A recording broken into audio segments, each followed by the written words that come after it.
Pod people.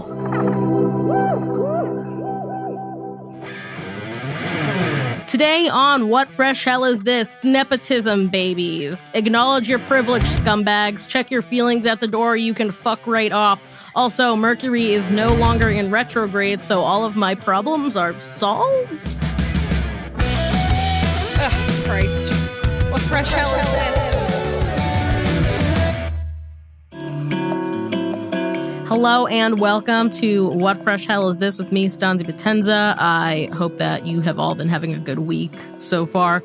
I feel like every time we do a little here's how I've been this week, I'm always like, well, my week could have been better. But I don't know, Mercury was in retrograde, whatever the fuck that means. Every time I'm in a bad mood for an extended period of time, I check to see if Mercury's in retrograde. And not that I necessarily think that it fucking matters, because I don't, I'm not religious, and also I don't know how much truth there is to astrology, but I do like having something to blame. And when Mercury's in retrograde, I'm like, that's it. That's the reason why things aren't working out right now. And eventually the planets are going to align, and then all of my problems are going to just disappear. And I won't ever have problems again. Nothing is set, nothing is just gonna stay after those planets align, It's just a fun little delusion that I have. I've had a lot more existential dread recently. I don't really know why, maybe it's just me seeping into my mental illness more, but I've just been having those existential thoughts where I'm just wow, it's so crazy how nothing matters, and how there's no ultimate purpose in the universe, and we're all just kind of a result of a chemical reaction that happened, and now we're all here, and we're just living and having weird conversations before we all inevitably die. But I know that's pretty dark, but when I start to have existential thoughts and then I snap out of it and I go and check my phone, and then another celebrity has made a statement about being a nepotism baby, I'm like, oh my fucking God. It makes me so I'm I don't know. I feel like a cord in my brain snapped recently, and I'm just twitching. The nepotism conversation, I know we keep having it. I know it keeps being brought up. And every week, another one comes out of the woodwork to be well, here are my thoughts on the fact that my parents are rich and famous. I don't like when people hurt my feelings. And then everyone's okay. I tweeted the other day, I was every time a nepotism baby tweets about nepotism, a guillotine sharpens its blade. That's how I feel about that. Here's the thing. It's I understand why people in those positions get sensitive about it. They feel their life's work basically has, or their skills and their talent has basically been just whittled down to basically just who they're related to, right? That's a bad feeling. I had someone call me a nepotism baby once, which I think is just funny, because I'm not.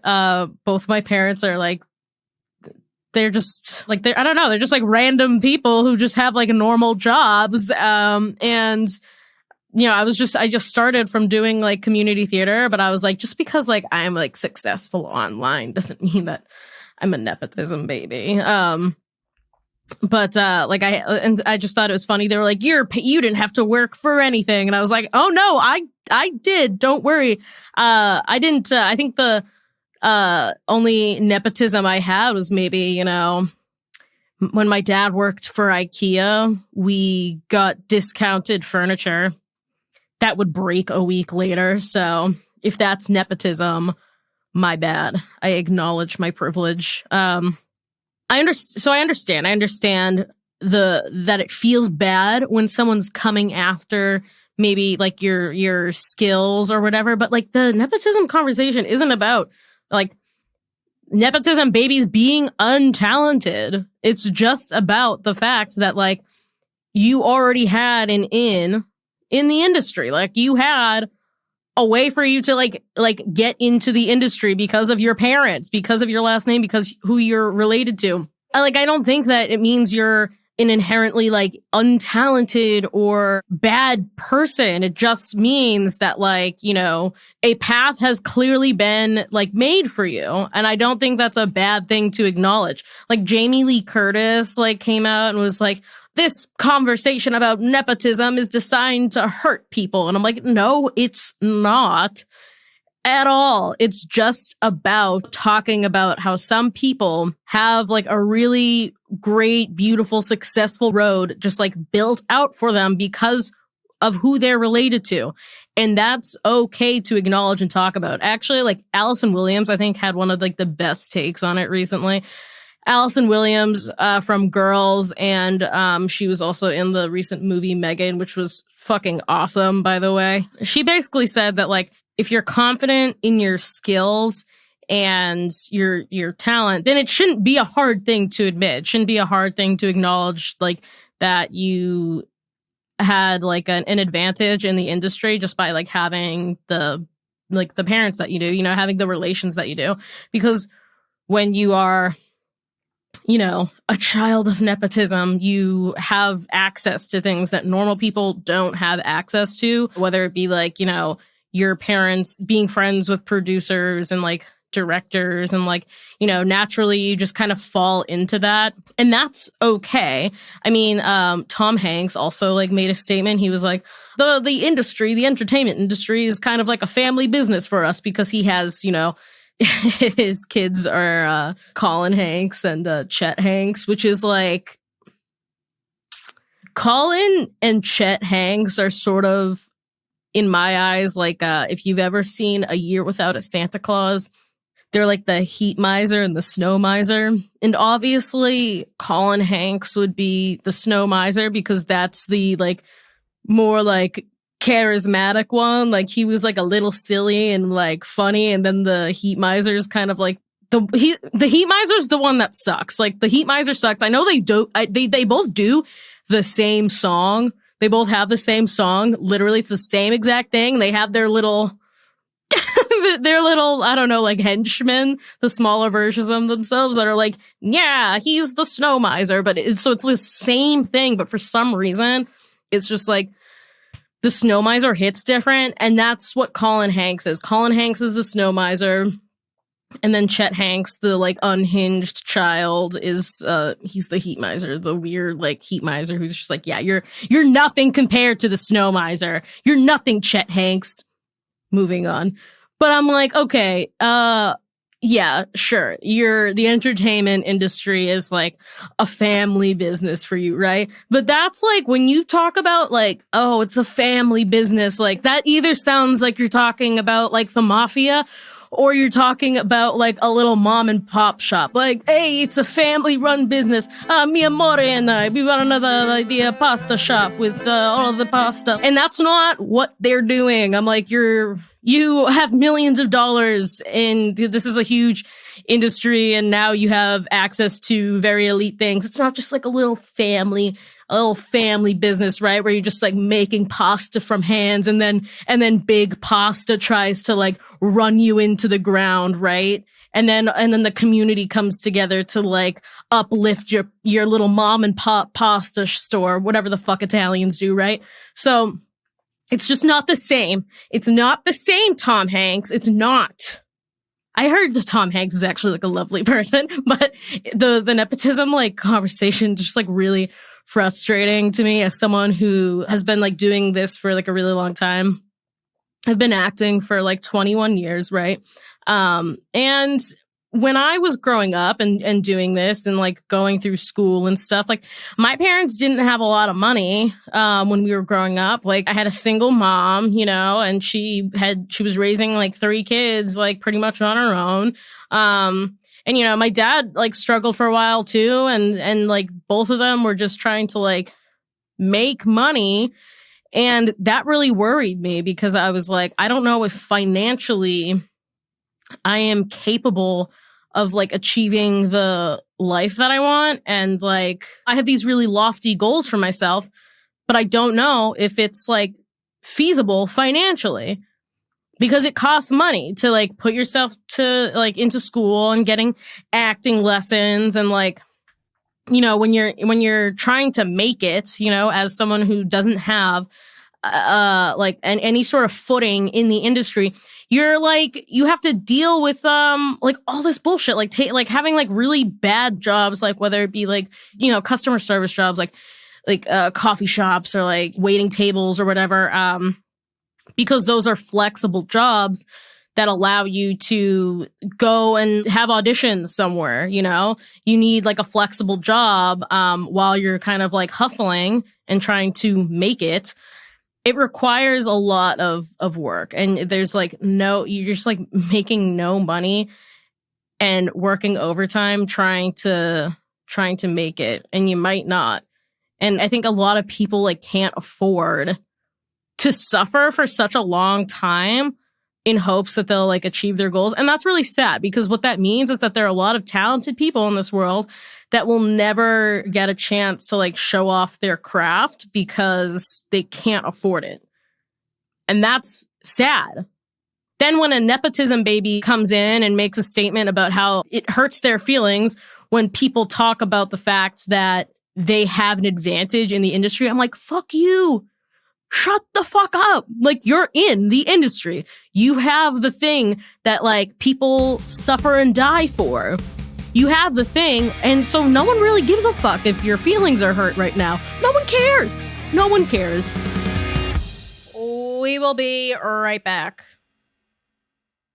Hey, do you like having nice hair? Me too. I just spent 8 hours in the salon yesterday because I care about having nice hair, and therefore I am an expert on this subject. And also, Kitsch feels the same way, and they upgraded familiar products into game-changing essentials beauty enthusiasts swear by. From satin pillowcases to time-saving towels, Kitsch knows hair care doesn't stop in the shower. Kitsch is now offering 30% off your entire order at mykitsch.com/Stanzi. That's right, 30% off everything and anything at mykitsch, kitsch.com/Stanzi. Live your best life.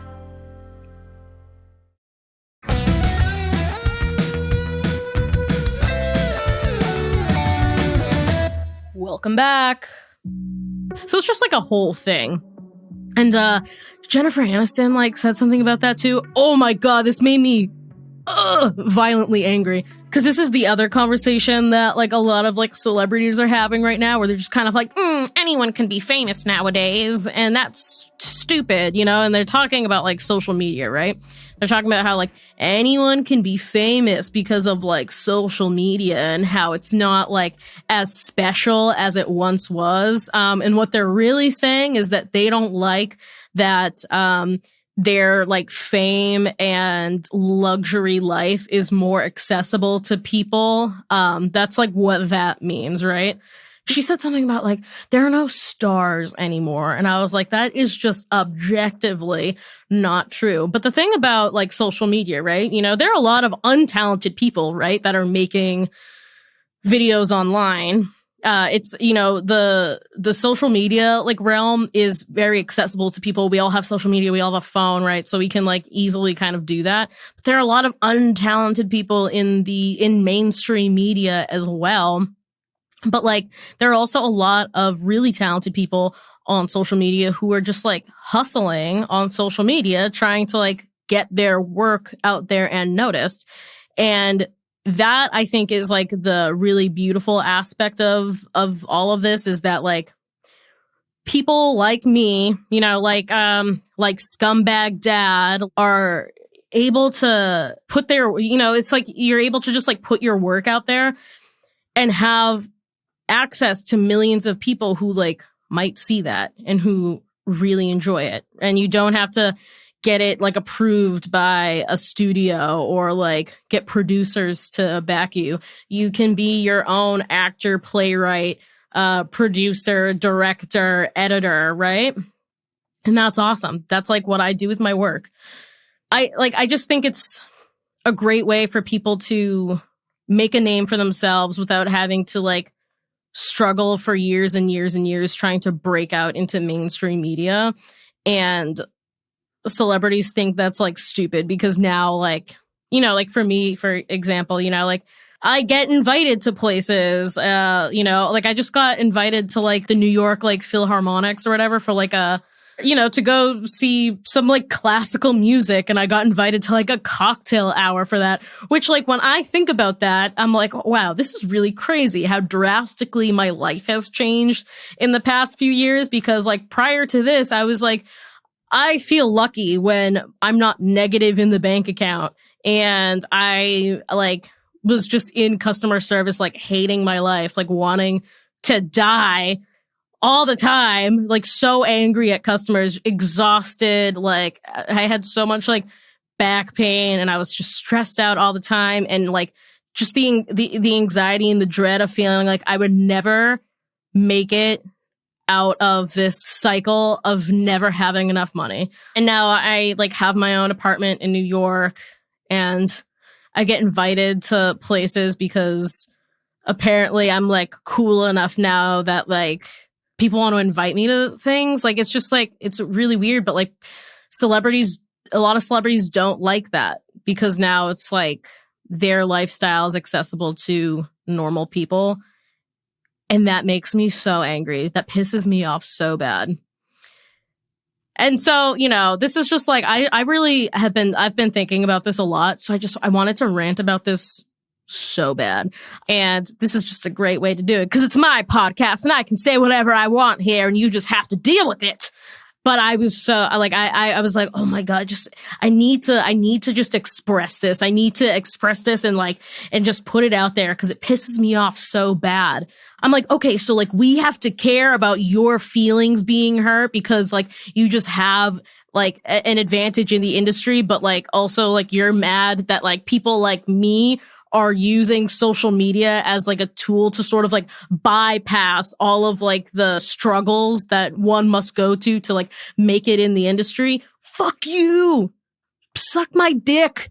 And it's really not about nepotism babies not having any talent, you know? Like when you have talented parents, I think that's like, I mean, my mom was like an actor too. Like she was, so I'm like, I think that a lot of that like can be passed down to you. And what's her name? Like Maude Apatow. She's from Euphoria. I think she's great. I think she's a great actor. So it's not about like these people being inherently untalented, but I think they when you get to that sort of level of like fame and notoriety, especially if you grew up in an environment like that, you are so fucking delusional. Like you have no real sense of reality. And I'm glad that people are, you know, trying to reality like check these people. And I'm also like, so much bad shit has happened over the past few years. And this is the thing that you're gonna fucking come out of the woodwork to be like, yeah, and you know what? I have something to say about this. I need to give my 2 cents about this discussion right here. I'm like, bro, there's so much bad things have happened in the past few years, like global pandemic, war in Ukraine, like war in like, you know, revolution in Iran, you know, just like all of the mass shootings that we've dealt with, and like these people stay silent, which is like, you know, you don't have to talk about every bad thing that happens in the world, but this is the thing. This is the thing that you're like, I'm going to be brave and I'm going to make a statement about something. It hurts my feelings when you talk about how privileged I am. Like, oh, I'm sorry. Fuck you guys. That's my rant for the week. All right. We had 3 episodes, right? Where I had guests on, and that was fun. But we also need to have some one-on-one time sometime so I can just like rant and say all of the thoughts that I'm having, because if I don't and they stay inside, I don't know what'll happen. A violent outburst, perhaps. I don't have a priest that I can go to and like unload on, and I don't go to therapy anymore because I don't think I need it. But I did just say that I might have like a violent outburst, but I think it's fine, okay? But I hope you enjoyed today's episode, and I hope that we can continue having these like one-on-one moments with just the two of us. But I also hope that you're really enjoying the guests that we're having on. I have a lot of people who were really excited to hear that I was starting to have guests on the show. And I think that the show is just going to keep getting better and better. And some of the people that want to come on the show are like the most random fucking people that you'll be like, what? This person wants to is doing an episode? Like, yeah. And I can't wait. I can't wait for it. It's going to be so much fun. I feel better already. I hope you do too. And on that note, I will see you next week.